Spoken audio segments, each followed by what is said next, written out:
As Grey's Anatomy's fall finale opened on Owen Hunt, Kevin McKidd, and Nora, Floriana Lima, getting interrupted in bed by Teddy Altman, Kim Raver, and their daughters, I felt certain the episode would be a wild one. Unfortunately, Grey's also did what it seems to do best these days and pulled nearly all of its punches, leaving me wondering, what happened to our beloved Grey Sloan Memorial's drama? While that might sound a bit far-fetched, it feels like a fair assessment of the current state of the Grey's union. Still, as the hour went on, the episode developed some interesting dynamics that I hope are going to come back into play when Grey's resumes in the new year, despite a lingering fear that we'll forever be circling the drain. Laying the foundation for some classic Grey's Anatomy-style drama, the stage was set for Jo Wilson, Camilla Luddington, to face complications after her water broke at the end of the last episode in the wake of Atticus, Lincoln's, Chris Carmack, injuries from the season premiere. Elsewhere, Miranda Bailey, Chandra Wilson, voices her irritation at the way Richard Webber, James Pickens Jr., is behaving as acting chief. Hunt and Altman finally face their breakup. Without a solid endpoint, their difficult relationship is going to remain unresolved. Image via ABC. Quickly after laying its foundation for the episode, Grey's sprung an emergency onto Hunt and Altman, who witnessed a bus crash that left a cyclist, Maisie, trapped. Openly irritated at one another, Owen for the breach of privacy, Teddy for everything else, the pair put aside their differences to navigate getting their patient out from beneath the bus quickly, but less than efficiently.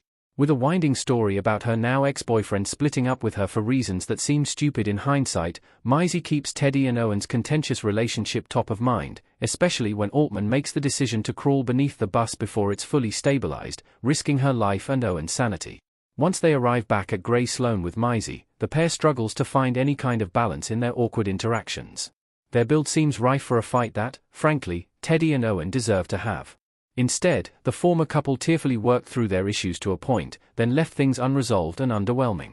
Rather than building to catharsis, the agonizing pair seems stuck again. Jo's pregnancy complications quickly became life-threatening. Her heart failure will continue when Grey's returns in January 2026. Although previews told us that Jo's pregnancy would be in jeopardy as Grey's Anatomy Season 22 rounded out the first half of the season, I was willing to stick my head in the sand throughout the last week. Jo, who has had the most trauma of nearly anyone on Grey's, deserves to be happy with Link and their daughters, but it's going to be a tough road there. After some investigation, Jo is dealing with peripartum cardiomyopathy throughout the episode. It's to the point that on the operating table, as a heart pump is being placed to help her improve, one of the babies begins to crash. Ben Warren, Jason George, heads out to find help, while Dr. Winston Dugu, Anthony Hill, struggles to keep her stable. While it's safe to say Jo will be safe, her life hangs in the balance in a storyline that felt like a rinse and repeat of Grey's Anatomy Season 22's premiere with Link's life at stake. With Jo likely to come out of things with her heart and her babies intact, putting her through hell consistently makes less sense with each passing season. Grey Sloan Memorial staff seem to be building new dynamics leaning in could improve the show's pacing. Elsewhere, there are issues bubbling between Dr. Benson Kwan, Harry Shum Jr., and New Plastics fellow Dr. Kavita Mohanty, Anita Kalathara, Dr. Lucas Adams, Nico Turho, and returning intern Danny Warren, Jade Pettijohn, and Simone Griffith, Alexis Floyd, and Wes Bryant, Trevor Johnson. Griffith and Warren's chemistry is palpable throughout the episode, but it's an elevator kiss between Kwan and Mohanty that caught my attention. The ever-charming Harry Shum Jr. and lovely new addition Anita Kalathara feel like a cosmic callback to the early days of Alex Karev and Addison Montgomery Shepard, which felt deliciously more cat and mouse than expected. Kwan's overreach in the elevator leading to the pair's steamy first kiss is promising and left me hopeful for more from the pair next year. Webber's cancer diagnosis was a shock, but felt underscored by big swings. Bailey's reaction will surely build into the season's second half. The final moments of Grey's Anatomy's fall finale revealed a huge surprise about Webber, who'd plagued Bailey with overstepping decisions and an irritating attitude all day.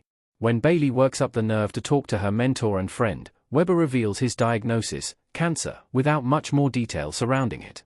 Despite this being a shock, it felt muddied by everything else happening in this episode.